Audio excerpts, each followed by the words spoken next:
آج کے دن کی سب سے بہترین دعا کون سی ہے؟ کون سی ہے؟ ہاں، چوتھا کلمہ لا الہ الا اللہ وحدہ، خوب پڑھیے۔ دیکھو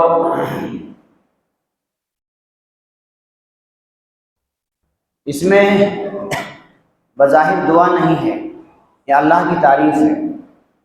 اس کی تعریف ہے، اللہ کی تعریف ہے۔ لیکن رولز کیا ہے؟ رولز یہ ہے کہ جب کوئی بادشاہ کی تعریف کرتا ہے نا، بادشاہ ایسا ہے ویسا ہے، تو بادشاہ اس سے خوش ہو کر کے کیا کرتا ہے؟ اس کو انعام دیتا ہے۔ اگر آپ کسی کی تعریف کرتے ہیں تو خوش ہوتا ہے وہ، اور اس خوشی کے بدلے میں اس کا دل چاہتا ہے کہ میں اس کے ساتھ کوئی احسان کروں۔ ایسا ہی اللہ تعالیٰ احکم الحاکمین ہیں، شہنشاہوں کے شہنشاہ ہیں، وہ ملک الملوک ہیں وہ۔ تو جب اس کی تعریف ہوتی ہے تو اللہ تعالیٰ جانتے ہیں کہ میرے بندوں کی حاجتیں کیا کیا ہیں، ضرورتیں کیا کیا ہیں، تو انسان کو بولنے کی ضرورت نہیں پڑتی۔ اللہ تعالیٰ صرف تعریف سن کر کے اس کی ضرورت کو چونکہ جانتے ہیں، خود بخود پوری کر دیتے ہیں۔ اس لیے یہ دعا بہت اہم دعا ہے، اور رسول پاک صلی اللہ علیہ وسلم نے ارشاد فرمایا کہ سب سے بہترین دعا، افضل الدعائی دعاء یوم عرفہ، سب سے بہترین اور افضل دعا جو ہے وہ عرفہ کے دن کی دعا ہے۔ وہ دعائی و دعا من قبلی، فرمایا یہ میری بھی دعا ہے اور مجھ سے پہلے جو انبیاء آئے ہیں یہ ان کی بھی دعا ہے۔ اور وہ لا الہ الا اللہ وحدہ لا شریک لہ لہ الملک ولہ الحمد یحیی ویمیت بیدہ الخیر وہو علی کل شیء قدیر۔ یہ دعا شام تک جتنا ہو سکتا ہے اس کو خوب پڑھیے، اور اللہ تعالیٰ سے اپنی حاجتیں ضرورتیں پوری کرا لیجیے۔ اللہ تعالیٰ ہم سب کو عمل کی توفیق دے۔ اس دعا کی خصوصیت کیا ہے؟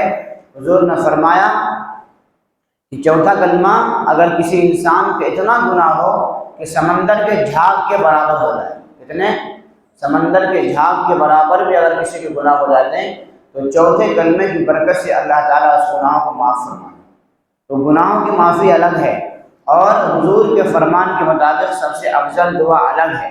اللہ تعالیٰ کی اس کی تعریف الگ ہے، لہذا اس کے جو فوائد ہیں اس کو چند جملوں میں بیان نہیں کیا جا سکتا۔ بس اللہ سے ہم توفیق مانگتے ہیں کہ اللہ ہمیں اس کو خوب پڑھنے کی توفیق نصیب فرمائے۔ تو قربانی کے سلسلے میں ہم نے آپ کے سامنے 2-3-4 ہفتوں سے لگاتار اس کے فضائل، مسائل اور اس کی جتنی بھی اہم اور ضروری چیزیں تھیں آپ کے سامنے ہم نے رکھ دی ہیں۔ اب 2-3 چیزیں ہیں اور جو مجھے پیش کرنی ہے آپ کے سامنے۔ ایک تو یہ ہے کہ قربانی کرنے کا مسنون طریقہ، دوسرا گوشت کے مسائل، تیسرا کھال کے مسائل میں آپ کے سامنے پیش کروں گا۔ اللہ تعالی ہمیں مسائل یاد رکھنے کی اور ہمیں عمل کرنے کی توفیق عطا فرمائے۔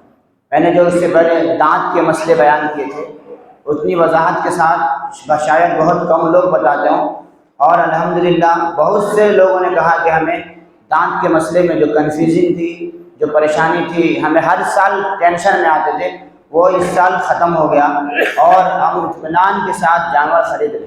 اس لیے اس سال فون بھی بہت کم آیا لوگ۔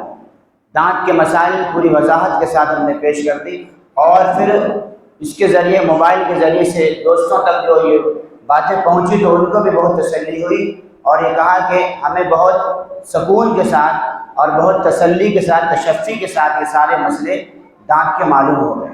تو الحمدللہ ہم نے دانت کے مسائل پورے وضاحت کے ساتھ پیش کر دیے، اس میں کوئی شک باقی نہیں رہا۔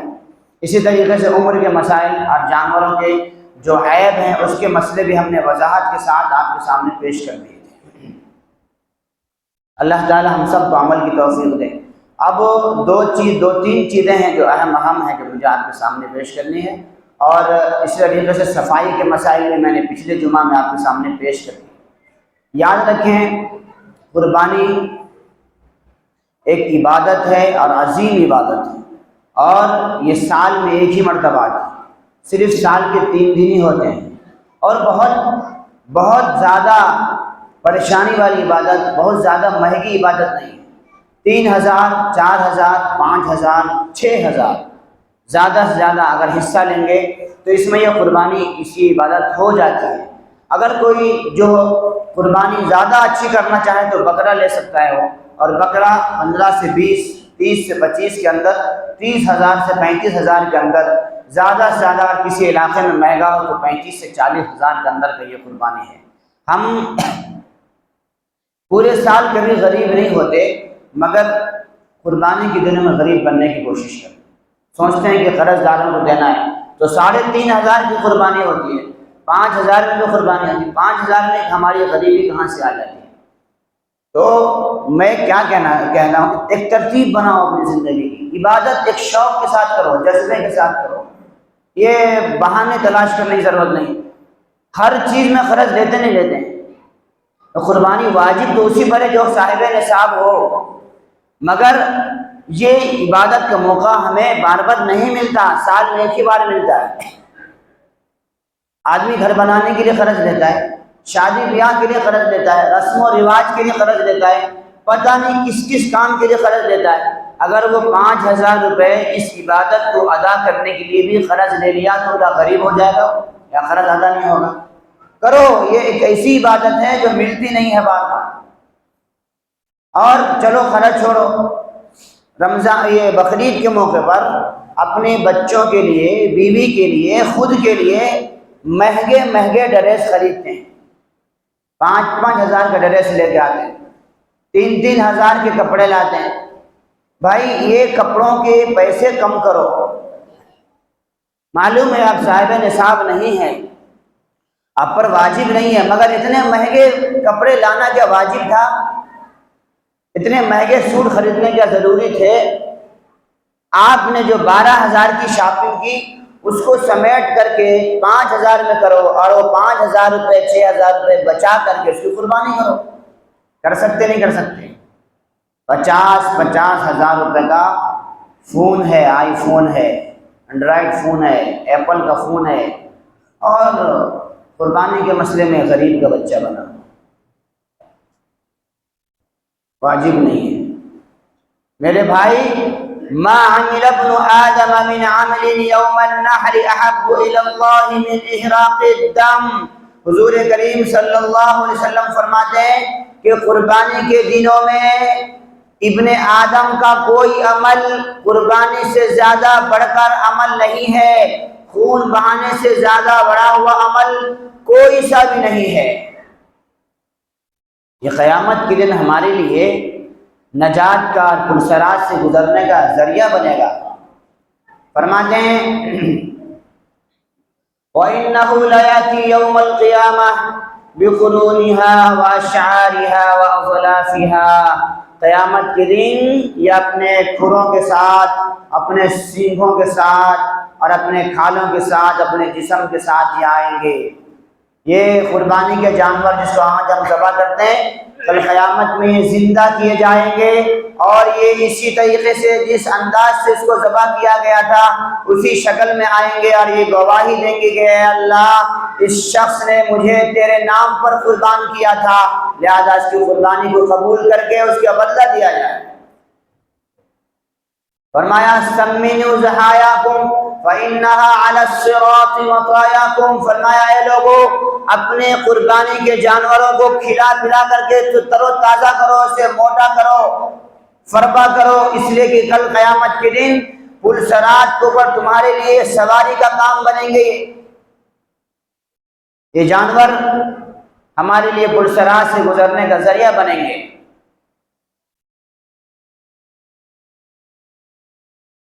لہذا اسی انداز سے، اور بڑا افسوس کی بات ہے، لاکھوں علماء بیان کر رہے ہیں، مسائل بیان کر رہے ہیں، کتابیں لکھ رہے ہیں، جمعہ بیان ہوتا ہے، کوئی مسئلہ سننے والا ہو تب تو ہم بتائیں گے اور اس کو معلوم ہو کہ کیا کرنا چاہیے۔ ہر سال بتایا جاتا ہے کہ بھائی جیسے الگ الگ نماز واجب ہے، سب کے اوپر فرض ہے، الگ الگ زکوٰۃ واجب ہے، ایسا ہی قربانی الگ الگ واجب ہے۔ ابھی بھی لوگ وہی کر رہے ہیں، حضرت یہ قربانی کر رہا ہوں یہ ہمارے ابا کی طرف سے۔ ابا ہیں؟ نہیں ہیں، دنیا سے چلے گئے۔ ارے بھائی جب چلے گئے ان کی طرف سے ایصال ثواب تو کرو، اچھی بات ہے، مگر پہلے تمہاری واجب قربانی ادا کرے کہ نہیں کرے؟ اپنی واجب قربانی ادا کرو، اس کے بعد اس کا ثواب اپنے ابا کو بخش دو۔ اپنی واجب ادا کرنا ضروری ہے۔ ابھی فون آیا تھا تھوڑی دیر پہلے کہ میں قربانی کرنا چاہتا ہوں 2 حصے کا۔ وہاں کا ٹھیک ہے، تو وہ آدمی ایسا ہے اس پر بھی واجب ہے، اس کی بیوی کے پاس بھی سونا چاندی بہت سارا، اس پر بھی واجب ہے، امی پر بھی واجب ہے، بھائی پر بھی واجب ہے، ماں پر بھی واجب ہے، اور گھر کے اور افراد سب کو، سب الحمدللہ اچھی حالت میں۔ نہیں میں صرف 2 قربانی کرنا چاہتا ہوں، ایک میری طرف سے ایک امی کی طرف سے، نہیں تو میرے بھائی کی طرف سے کر دو، بھائی ناراض ہوتا، میری طرف سے رکھو اگلے سال دے گی۔ بھائی مسئلہ ایسا نہیں ہے، مسئلہ یہ ہے کہ آپ کی بھی قربانی کرو، آپ کے امی کی طرف سے بھی کرو، ایک حصہ لے لو، ایک جانور خرید لو، پورے 7 حصے کر لو اس کے اندر۔ لیکن نہیں، یہ غریب ہو جائیں گے، پیسے ختم ہو جائیں گے، خالی ہو جائیں گے، ایسا نہیں ہے۔ قربانی کرنا ہے اللہ کے نام سے، اگر آپ ذبح کرو گے اللہ کے نام سے خرچ کرو گے، اللہ غریب بنا دیں گے، یہ ہو ہی نہیں سکتا ہے۔ دکھلاوے کے لیے کرو گے تو آپ غریب ہو سکتے ہو، لوگوں کی شہرت کے لیے کرو تو غریب ہو سکتے ہو۔ ارے بھائی ایسا کیسے ہو سکتا ہے کہ کوئی اپنا پیسہ اللہ کے نام پر دے اور اللہ اس کو غریب بنا دے؟ یہ نہیں ہو سکتا ہے۔ وَمَا أَنفَقْتُم مِّن شَيْءٍ فَهُوَ يُخْلِفُهُ، اللہ فرماتے ہیں تم جو کچھ بھی خرچ کرتے ہو تو اللہ اس کے پیچھے وہ تم کو لوٹا دیتے ہیں۔ وَمَا أَنفَقْتُم مِّن شَيْءٍ يُوَفَّ إِلَيْكُمْ، جو بھی تم خرچ کرتے ہو، جو بھی تم اللہ کے لیے لٹاتے ہو، اللہ تم کو بھرپور واپس فرماتے ہیں۔ یہ نہیں ہو سکتا کہ کوئی سچے دل سے اللہ کے لیے قربانی کرے اور اس کے پیسے خالی ہو جائیں، وہ غریب ہو جائے، وہ محتاج اور تنگ دست ہو جائے، یہ ممکن نہیں ہے۔ حضور کریم صلی اللہ علیہ وسلم کی حدیث میں فرمایا کہ ما نقصت صدقۃ من مال، فرماتے ہیں کہ صدقہ کبھی بھی مال کو کم نہیں کرتا۔ فرمایا اگر کوئی شخص صدقہ کرے اور اس کا مال کم ہو جائے تو کل قیامت کے دن وہ مجھے پکڑ سکتا ہے، مجھ سے بات کر سکتا ہے، میں اس کا ضامن، ایسا نہیں ہو سکتا، مجھ سے لے لے گا قیامت کی دن آ کر۔ تو یہ نہیں ہو سکتا ایسا، لہذا یہ خیال نکالیے کہ میں قربانی کروں گا تو پتہ نہیں کیا ہوگا، ایسا نہیں ہے میرے بھائی۔ اگر الگ الگ قربانی واجب ہے تو الگ الگ قربانی کرے۔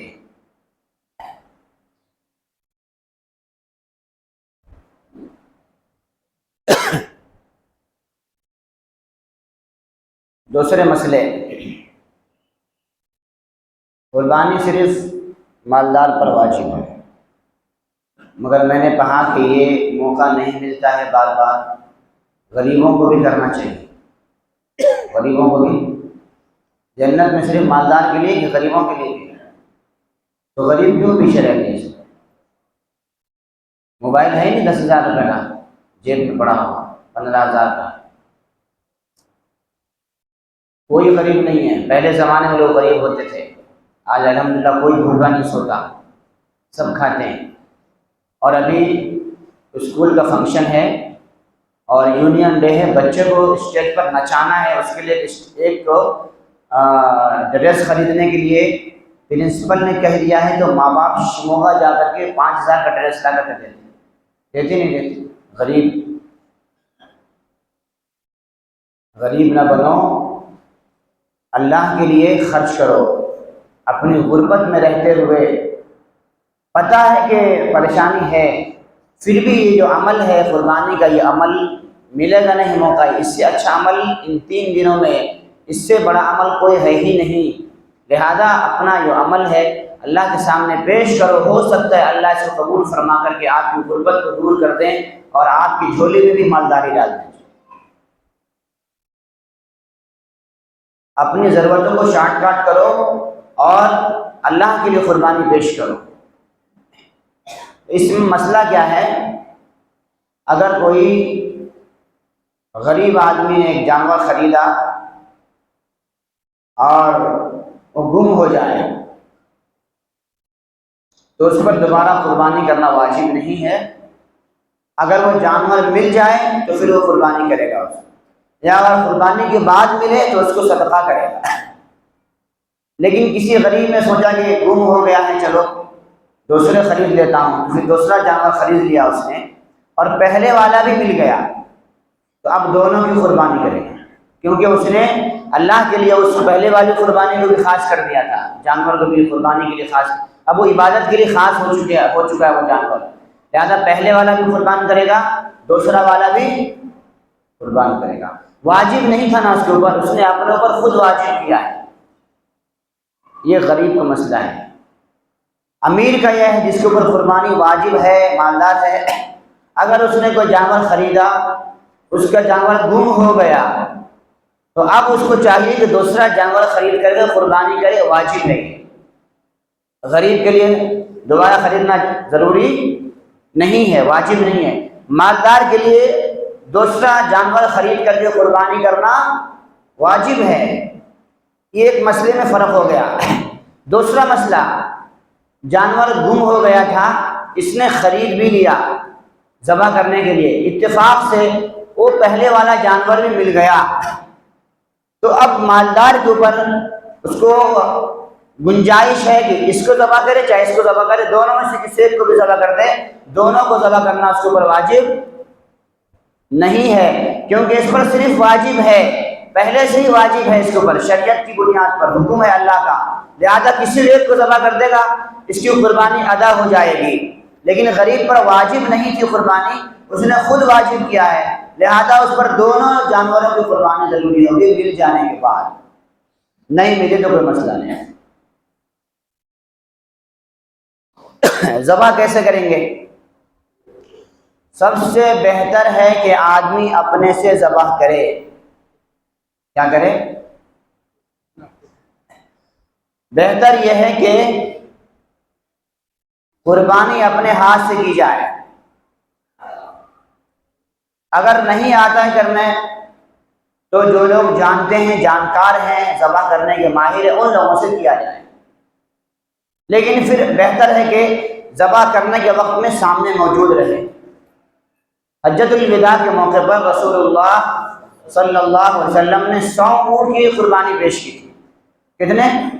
100 اونٹ کی قربانی حضور نے پیش فرمائی، اس میں سے 63 اونٹ حضور نے خود اپنے ہاتھوں سے ذبح فرمایا، 60 پہ 3 اونٹ حضور نے خود اپنے ہاتھوں سے ذبح فرمایا، اور باقی جو اونٹ تھے حضرت علی کے حوالے کیا کہ آپ ذبح کرو اس کو۔ تو اپنے سے بھی ذبح کرنا یہ زیادہ اچھا ہے۔ خود اگر نہیں کر سکتے یا کوئی مجبوری ہے تو دوسرے سے کرا سکتے ہیں، لیکن ذبح کے وقت میں حاضر رہتا تھا۔ لیکن عورتیں ہیں اگر، تو عورتوں پر پردہ، جیسے قربانی واجب ہے ویسے پردہ بھی واجب ہے، نہیں سمجھے؟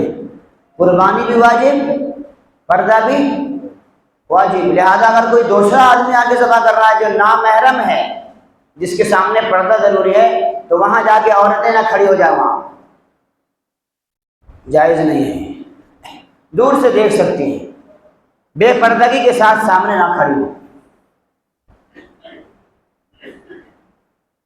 تو سب سے بہتر یہ ہے کہ اپنے ہاتھ سے ذبح کیا جائے، نہ ہو تو کسی جانکار سے، پڑھے لکھے سے، معلومات والے سے ذبح کیا جائے۔ 4 چیزوں کو کاٹنا ہوتا ہے اس میں۔ ایک حلقوم ہے، یہ جو سانس کی نالی ہے، مرری ہے، کھانے کی نالی، 2 رگیں اس میں اور ہوتی ہیں، وزج بولتے ہیں اس کو، ایک خون کی نالی ہوتی ہے۔ حلقوم، مرری اور ایک رگ، یعنی 3 چیزوں کا کٹنا ضروری ہے، اگر یہ نہ کٹے تو قربانی نہیں ہوتی، چوتھا کٹ جائے تو اچھا ہے، تو 4 کو کاٹے تو سب سے اچھی قربانی، تاکہ پورا خون باہر نکل جائے۔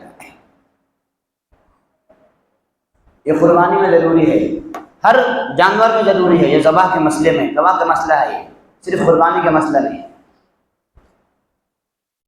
پہلے چھری کو تیز کر لیا جائے، جانور کے سامنے تیز نہ کیا جائے، پہلے سے ریڈی رکھا جائے۔ اور جانور کو آپ پانی وانی پلاتے ہیں پلا لیں، تیار کرو اسے، اس کو بائیں یعنی الٹے رخ پر لٹائیں، بائیں طرف لٹائیں اور اس کا پاؤں قبلہ کی جانب کر دیں، اچھے سے مضبوط باندھیں تاکہ وہ زیادہ نہ تڑپ سکے، روح آسانی سے نکلے گی۔ قبلے کی طرف رخ کر کے اس کے شانے کے اوپر، یہاں جہاں پر اس کا سامنے کا جو پاؤں ہوتا ہے ہاتھ کی جگہ پہ، وہاں پر پاؤں رکھیں اور ذبح کرنے والے بسم اللہ اللہ اکبر کہہ کے ذبح کریں۔ اس سے پہلے اگر چاہے یا اس کے بعد یہ دعا پڑھ سکتے ہیں، اللہم انی وجہت وجہ للذی فطر السماوات والارض حنیفا وما انا من المشرکین ان صلاتی ونسکی ومحیای ومماتی للہ رب العالمین لا شریک لہ وبذالک امرت وانا اول المسلمین۔ یہ دعا پڑھیں۔ ذبح ہونے کے بعد، ذبح کرنے سے پہلے جن کی طرف سے ذبح کرنی ہے ان کا نام لے لیں، چاہے ان کی طرف سے نیت کر لیں، کافی ہے دل کے اندر، یا پرچہ پڑھ لیں، اور اس کے بعد آخر میں دعا کریں اللہم تقبل، اے اللہ سے قبول فرما لے، من فنا فنا فنا، ان کا نام ذہن میں ہے تو ذہن میں ڈالے بول کر کے، کما تقبل من خلیل کا ابراہیم علیہ السلام و حبیب کا محمد صلی اللہ علیہ وسلم، جیسے آپ نے اپنے خلیل ابراہیم علیہ السلام کی قربانی قبول فرمائی اور اپنے حبیب حضرت محمد مصطفیٰ صلی اللہ علیہ وسلم کی قربانی قبول فرمائی۔ یہ اس طریقے سے قربانی کا عمل مکمل ہو جاتا ہے۔ قربانی جانور کو ٹھنڈا ہونے دیں، جب وہ اس کا تڑپنا ختم ہو جائے، اب اس کی کھال جو ہے نکالیں، اور کھال نکالنے کے بعد اس کا جو سامنے کا جو حصہ ہوتا ہے خون کا، گردن پہ جو لگا ہوا ہوتا ہے وہ پورا خون ناپاک ہوتا ہے۔ خون کیا ہوتا ہے؟ ناپاک ہوتا ہے، اور اگر آپ کے کپڑے پر لگ جائے تو کپڑے کو دھونا ضروری ہوگا، اس میں نماز پڑھیں گے تو نماز نہیں ہوگی۔ جیسے پیشاب ناپاک ہے، پاخانہ ناپاک ہے، ویسا ہی خون بھی ناپاک ہے۔ قرآن میں اس کو دم مسفوح کہا گیا ہے، بہتا ہوا خون جو گردن کے پاس سے ہوتا ہے، فوارہ مارتا ہے، یہ جو خون ہے ناپاک ہے، بالکل پیشاب کے طریقے سے ناپاک۔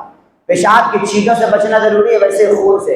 اب چونکہ ذبح کرنا ہے، ہاتھ میں لگتا ہے تو اس کو دھو لیں گے، لیکن اگر وہ کپڑے پر لگ جائے تو اگر 1 روپے کے برابر ہے، 1 روپے سے کم ہے گا کپڑے پہ لگا ہوا، معلوم نہیں ہوا، نماز پڑھ لیا تو نماز ہو جائے گی۔ 1 روپے کی سے زیادہ یا 1 روپے کے برابر اگر خون لگ گیا، پتہ چلا کہ میں نماز پڑھ چکا ہوں، خون لگا ہوا تھا، تو نماز نہیں ہوگی، دہرانا پڑے گا۔ گوشت میں جو خون لگا ہوا ہوتا ہے، گوشت کے اندر ذبح کرنے کاٹنے کے بعد، تو اس میں لال لال کلر ہوتا ہے، وہ خون نہیں ہوتا ہے، وہ ناپاک نہیں ہوتا، وہ ناپاک نہیں ہوتا ہے، آپ بغیر دھو کے بھی پکا سکتے ہیں۔ اور گردن کے پاس جو خون ہوتا ہے وہ دم مسفوح ہوتا ہے، وہ حرام ہوتا ہے۔ اس کو اپنے بہت سے لوگ کیا کرتے ہیں، گھر میں برکت کے لیے کرتے ہیں کہ خون گھر میں گرانا ہے۔ نہیں، اگر ایسا مسئلہ ہے، پریشانی ہے، قانون کے اعتبار سے کوئی جگہ نہیں ہے، آپ کا گھر بڑا ہے، آپ نے ذبح کر لیا، ٹھیک ہے، لیکن جیسے پیشاب گر جائے تو کیسا پاک کرنا ضروری ہے، ویسا ہی خون کو بھی اسی طریقے سے پاک کرنا پڑے گا۔ اگر آپ نے پاک نہیں کا خالی پوچھ دیا اچھے سے اور پاک نہیں ہوا صحیح سے، جب آپ وضو کرو گے گھر میں، نماز کے لیے گھر جاؤ گے اور وہ زمین کچی ہوگی اور آپ کے پاؤں میں وہ خون پھر تازہ ہو کر لگے گا، تو آپ کا جسم پاؤں ناپاک ہوگا، نماز نہیں ہوگی آپ کی۔ لہذا یہ خیال کہ میں گھر میں برکت کے لیے خون گرائیں، نہیں، ایسا کچھ بھی برکت نہیں۔ برکت قربانی کے عمل میں ہے، حضور کے طریقے پہ کرنے میں برکت ہے، ہمارے اپنے من مانی کرنے میں کوئی برکت نہیں ہے۔ کچھ لوگ نیا گھر بناتے ہیں تو فاؤنڈیشن کھودتے ہیں، اس میں ذبح کروا کے خون ڈلواتے ہیں۔ ارے میرے بھائی، وہ سب نہ کرو، کہیں بھی گندی جگہ پر اس کو، گندی چیز ہے، گندی جگہ پہ جا کر پھینک دو اس کو، یا اس کو دفن کر دو کہیں جا کر کے، کسی کو تکلیف نہیں دینا ہے۔ لیکن فاؤنڈیشن میں اس لیے ذبح کرا کے خون ڈلوایا کہ گھر میں برکت آئے گی، یہ خیال غلط ہے، یہ سوچ غلط ہے، گندی چیز ہے وہ۔ بہت سارے دیوانے ایسے بھی ہیں اس زمانے میں بھی جو بکرے کے خون میں پاؤں ڈبوتے ہیں برکت کے طور پر۔ بعض علاقوں میں بکرے کے خون کو سکھا کر کے کھایا جاتا ہے، پاؤڈر بنا کے کھاتے ہیں وہ، ہے ایسا، ایسے بھی ہے لوگ ہیں۔ یاد رکھو حلال جانور کے 7 چیزیں حرام ہیں. بتا دوں، حلال جانور کی 7 چیزیں حرام ہیں، اس کا استعمال نہیں کر سکتے. اس میں سے پہلے نمبر پر خون بیان کیا علماء نے. طبرانی کی اور معجم الاوسط وغیرہ میں یہ حدیث باضابطہ نقل کی گئی ہے. مصنف عبد الرزاق، مصنف ابن ابی شیبہ جو حدیث کی کتابیں، ان میں ان مسائل کو بیان کیا گیا. فرمایا 7 چیزیں ہیں. نمبر 1 خون. نمبر 2 غدود، گانٹھ لگے ہوئے گوشت. چھوٹے چھوٹے گانٹھ ہوتے ہیں کالے کالے خون کے دھبے کے. بہت سارے جانوروں میں بیماری کی وجہ سے بھی ہوتے ہیں، بہت سارے جانور میں ایسے ہی ہو جاتے ہیں، تو قصاب کو چاہیے اس کو نکال کے پھینک دے. وہ حدود، گانٹھ لگی ہوئی. اسی طریقے سے پتا، یہ بھی حرام ہے، اس کا استعمال جائز نہیں، مکروہ تحریمی ہے. مثانہ، پیشاب کی جگہ جو ہوتی ہے، پیشاب کی تھیلی، جائز نہیں ہے کھانا، اس کا استعمال کرنا. بیل، پاڑا، اس کے پیشاب کی جگہ. گائے وغیرہ، بھینس وغیرہ، اس کے پیشاب کی جگہ. یعنی اس کو نر اور مادہ الگ الگ کہتے ہیں. نر اور مادہ کے پیشاب کی جگہ. کتنے ہو گئے؟ 4 ہی ہوئے، 4 نہیں ہوئے. خون، غدود، مثانہ، پتا، نر کی پیشاب کی جگہ، مادہ کے پیشاب کی جگہ، یعنی گائے اور بیل. 6 ہو گئے، 6 ہوئے.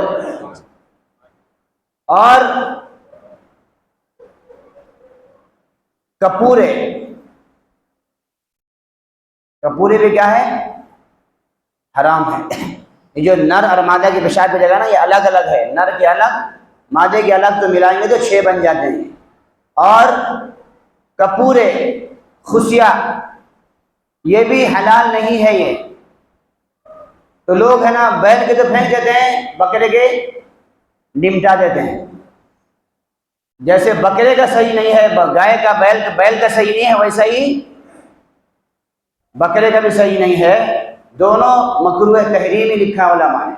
وہ گندی چیزیں ہیں، وہ کھانے کی چیزیں نہیں ہے. وہ نہیں حضرت، بہت اچھا ٹیسٹ ہوتا ہے. وہ اس کو فرائی کرے تو مزہ بڑھ جاتا ہے. منہ کے مزے کے لیے جائز چیز، ناجائز چیزیں نہیں کھانا ہے. نہ وہ خود کھا سکتے ہیں، نہ وہ دوسروں کو دے سکتے ہیں. وہ ویسٹ چیزیں ہیں، اس کو پھینک دینا ہے. وہ سمجھ میں آ گیا نا؟ گوشت 3 حصہ کرو. ایک حصہ اگر آپ کے گھر میں پریوار زیادہ ہے، مہمان زیادہ ہے، میں پورا کھا لو، نو پرابلم، کوئی دقت نہیں. نہیں اگر آپ تقسیم کرنا ہے تو 3 حصے کرو. یہ فرض واجب نہیں ہے، یہ بہتر ہے، مناسب ہے. قربانی دیے ہو پورا کھا لینا، یہ کوئی انصاف نہیں ہے. دوستوں کا بھی خیال کرو. 3 حصے کرو. ایک حصہ اپنے گھر کے لیے، دوسرا حصہ اپنے دوستوں کے لیے، تیسرا حصہ غریبوں کے لیے، ضرورت مندوں کے لیے. یہ 3 طریقے سے کرو، گنجائش ہے تو. نہیں تو 2 حصہ تو کرو، اتنا تو کر سکتے ہیں. عام طور پر گوشت لین دین کا معاملہ کون کرتے ہیں؟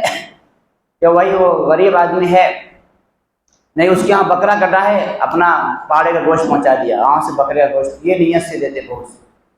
یہ نہیں، آپ کو غریبوں کا خیال کرنا. ایسے محلے میں دیکھو جہاں بیوائیں ہیں، یتیم ہیں، ان کے گھر میں کوئی کمانے والا نہیں ہے، وہ بیچارے ذبح نہیں کرے، اس سال قربانی نہیں کر سکے، ان کے گھروں کو معلومات کر کے پہنچاؤ. یہ 3 حصے الگ الگ کریں، بہتر ہے، مناسب ہے، فرض واجب نہیں ہے. وہ لکھا ہے نا کہ آدمی نے خواب دیکھا کہ ایک بکری ہے، اس کی جنت میں گھوم رہی ہے، لیکن 3 ٹانگ ہے، 1 ٹانگ ہے ہی نہیں اس. تو پوچھے بکری سے، بھائی قربانی تو قبول ہو گئی، 3 ٹانگ میں گھوم رہی ہے، 1 ٹانگ کہاں ہے؟ تو کہا 1 ٹانگ تمہارے فریج میں رکھی ہوئی ہے. کہاں رکھی ہوئی ہے؟ فریج میں. فریج میں رکھو لیکن غریبوں کا بھی خیال کرو، ضرورت مندوں کا بھی خیال کرو. کھال جیسے گوشت ہے ویسا ہی کھال کا بھی حکم ہے، مگر اگر کھال استعمال نہیں کرنا چاہے تو اس کو صدقہ کرنا ضروری ہے، کسی غریب کو دے دے. غریب کوئی لیتا نہیں ہے، لہذا اس کو بیچ کر کے اس کی قیمت کو صدقہ کرے. اس زمانے میں مدارس کو دیا جاتا تھا، گورنمنٹ کی طرف سے اس پر ایسی پابندی لگا دی گئی، ایسے صورتحال ہو گئی کہ کھال کی قیمت ہی کم ہو گئی، 200-250 روپے میں کھال نہیں تھی. تو اب یہ ہے کہ جن جن مدارس کو دینا ہے، خاص طور پہ یہاں جو مدرسہ ہے اس کو ہر سال آپ لوگ دیتے ہیں، یہی دیجیے. اور اس کے ساتھ ساتھ میں کھال کے ساتھ میں چونکہ قیمت بہت کم ہو گئی ہے، نمک لگانے کی جو مزدوری ہے وہ بہت زیادہ ہو جاتی ہے، لہذا کھال بھی دیجیے، ساتھ ساتھ میں 150 روپے 200 روپے مدرسے کو تعاون کرے تاکہ وہ نمک کی بھی لگا سکیں اور نمک لگانے والوں کی مزدوری اس کے اندر ہو جائے، کھال کی قیمت مدرسے کو چلی جائے. تو مدارس اسلامیہ کو دیں. اور بہت سارے لوگ پہلے جب 700-800 روپے ہوتا تھا تو وہ کہتے تھے نہیں ہم اس سال اپنی غریب بہن کو دے رہے ہیں، تو غریب بہن کھال میں ہی یاد آتی تھی. بہرحال ایسا نہیں کرنا چاہیے، ضرورت مندوں کو دیں، لیکن یہ مطلب نہیں ہے کہ اس کا استعمال آدمی چاہے تو خود بھی کر سکتا ہے، ڈول بنا لے، رسی بنا لے، اس کا جانماز بنا لے. اگر خود استعمال نہیں کرنا ہے تو اس کو صدقہ کرنا واجب ہے، اور اس کا پیسہ جو ہے کسی نہ کسی غریب آدمی کو مالک بنانا ضروری ہوتا ہے. مدرسوں مسجد میں یا اسی طریقے سے کوئی رفاہی کام کے اندر اس کو خرچ نہیں کر سکتے. اس کا حکم صدقہ فطر کی طرح ہے، جیسے صدقہ فطر کے لیے اور زکوٰۃ کے لیے کسی غریب کو مالک بنانا ضروری ہوتا ہے، ویسا ہی اس میں کھال کے مال میں بھی، کھال کے پیسے میں صدقہ اس میں مالک بنانا ضروری ہوتا ہے. تو یہ سارے مسئلے پورے ہو گئے الحمدللہ. آج آپ کے قربانی کے طریقے بھی میں نے بیان کر دیے، ساری چیزیں. اب آخر میں پھر میں ایک دفعہ گزارش کروں گا کہ جن کو اللہ نے سہولت دی ہے وہ قربانی کریں گے انشاءاللہ تعالیٰ. دوسرا مسئلہ صفائی کا ہے. پچھلے ہفتہ میں کھل کے بول چکا ہوں اس کے بارے میں، پھر بھی ایک بار آپ کو یاد دلاتا ہوں کہ انشاءاللہ تعالیٰ آپ حضرات پہلے سے بھی الحمدللہ صفائی کا اچھا نظام کرتے آ رہے ہیں. ایسا نہیں ہے کہ ہمارے شہر کو گندہ رکھا ہے، پھر بھی کچھ لوگوں سے مسٹیک ہو جاتی ہے، غلطی ہو جاتی ہے. وہ اس سال انشاءاللہ یہ مسٹیک بھی نہیں ہونے دیں گے. یہ قربانی کے بعد بھی قربانی کرو. ایک قربانی جانور کی ہے، ایک قربانی ہمارے نفس اور جذبات کی ہے، وہ قربانی پیش کرو. قربانی کا اصل مقصد ہی یہی ہے کہ آدمی اپنی خواہشات کو اللہ کے لیے قربان کرے. دل نہیں چاہ رہا ہے کہ جا کر کے ڈسٹ بین میں ڈالیں، نزدور ہے یہاں سے کوئی مسئلہ نہیں ہے، تھوڑی سے تھوڑا چل کے چلے جاؤ. لوگوں کو تکلیف سے بچانا یہ بھی بہت بڑی قربانی ہے. لہذا اپنے شہر کو گندہ رکھنا اچھا نہیں ہے، اپنے محلے کو گندہ رکھیں گے بدبو آپ کو بھی آئے گی نا. لہذا اپنے شہر کو، اپنے محلے کو، اپنی گلی کو، اپنے بستی کو پاک صاف رکھنے کی ذمہ داری صرف گورنمنٹ کی نہیں ہے. کچرے کی گاڑی آتی ہے اس میں ڈالو، سنبھال کے رکھو اور باقی صفائی کا خیال رکھو، خود بھی صحت مند رہو، دوسروں کی صحت کا بھی خیال رکھو. آخر میں ایک اور بات میں تمام دوستوں سے کہ قربانی ایک واجب عمل ہے، اور قربانی کی وجہ سے آپ ظہر کی نماز نہیں چھوڑ سکتے. بہت سے لوگ ہیں قربانی کر رہے تھے، ظہر کی جماعت تو چھوڑو دور کی بات ہے، نماز ہی چھوڑ دیتے ہیں. آپ نے ایک عمل کیا اللہ کو راضی کرنے کے لیے، دوسرے عمل سے آپ نے اللہ کو ناراض کر دیا. تو قربانی ایک عمل ہے، عید کی نماز ایک الگ عمل ہے، اور فرض نماز جو ظہر کی وہ الگ عمل ہے، آپ کو کرنا پڑے گا وہ. لہذا اپنا ٹائم ٹیبل ایسا بناؤ کہ آپ کی نماز اس میں قضا نہ ہو. ٹھیک ہے نا، کریں گے ایسا. لہذا گزارش یہ ہے کہ عید الاضحیٰ کی نماز کبھی بھی تھوڑا پہلے ہونا چاہیے. عام دنوں میں جو بہت دیر سے ہوتی ہے، عید الفطر کی نماز میں کوئی کام نہیں ہے، نماز پڑھنا ہے، سوئی کھانا ہے، سو جانا ہے ظہر تک. لیکن اس میں ایسا نہیں ہے، بہت بڑا عمل ہے قربانی کا. لہذا عید الاضحیٰ کی نماز تھوڑا جلدی کریں، اور آپ سب وہ جو ماحول بنا ہوا ہے نا، آرام سے اٹھیں گے 8 بجے سو کر کے ایک دم، اور اس کے بعد پھر جو ہے نا پانی گرم گرم نہائیں گے، پھر بغیر نہائے ایسا نہیں. آپ فجر کی نماز پڑھو نا، فجر کی نماز پڑھو. سب سے بہتر وقت کیا ہے؟ جہاں سورج ایک نیزے کے برابر ہو جائے، اشراق کے بعد، اشراق کے آدھا گھنٹہ کے اندر اندر جو نماز ہوتی ہے وہ سب سے افضل ہے، وہ بہتر ہے، مناسب ہے. وہ جتنا تاخیر کریں گے اتنے ثواب کم ہوں گے. آپ تھوڑا پہلے کرو نماز، پہلے کوشش کرو سوار فجر کی نماز پڑھو، فجر کی نماز پڑھ کر کے آؤ اور فجر کی نماز کے بعد اپنے عید الاضحیٰ کی تیاری میں لگ جاؤ۔ دیر کر رہے ہیں، اٹھتے ہیں سو کر کے تو ظاہر سی بات ہے، اب دیکھو جمعہ کے لیے 12 بجے سے ٹائم شروع ہوتا ہے، اذان ہوئے 1 گھنٹہ زیادہ ہو گیا، پھر بھی لوگ وضو کر رہے ہیں۔ جو دیر سے آنے والے ہیں وہ کبھی بھی نہیں سدھرتے، وہ ہمیشہ دیر سے ہی آئیں گے، ان کا کیا کرتے ہیں آپ اپنا ٹائم ٹیبل بنائیے، چینج کیجئے حالات کو، دماغ کو چینج کیجئے، مزاج کو چینج کیجئے۔ وہ پرانی روایات اماں بابا کرتے آ رہے ہیں وہ زمانے چاہے وہ سب چھوڑو، صحیح تھا، ٹھیک تھا، وہ ایک زمانے میں اچھا تھا، قربانی کم ہوتی تھی، اب قربانی زیادہ ہوتی ہے، اور نماز چھوڑنا آپ کے لیے بہت بڑا گناہ ہے۔ کیسے چھوڑ سکتے آپ نماز؟ تو ایسا کام مت کرو۔ 3 عبادتیں جمع ہو جاتی ہیں، عید الاضحیٰ کی واجب نمازیں جمع ہو جا رہی ہے، قربانی جمع ہو جا رہی ہے، فرض نماز اس کے پیچھے آ جا رہی ہے، آپ اس کو تینوں میں سے کسی کو نہیں چھوڑ سکتے آپ، لہذا وقت کے اندر آپ گنجائش پیدا کریں گے انشاءاللہ۔ اللہ تعالی ہم سب کو عمل کی توفیق عطا فرمائے، آمین۔ وآخر دعوانا الحمدللہ۔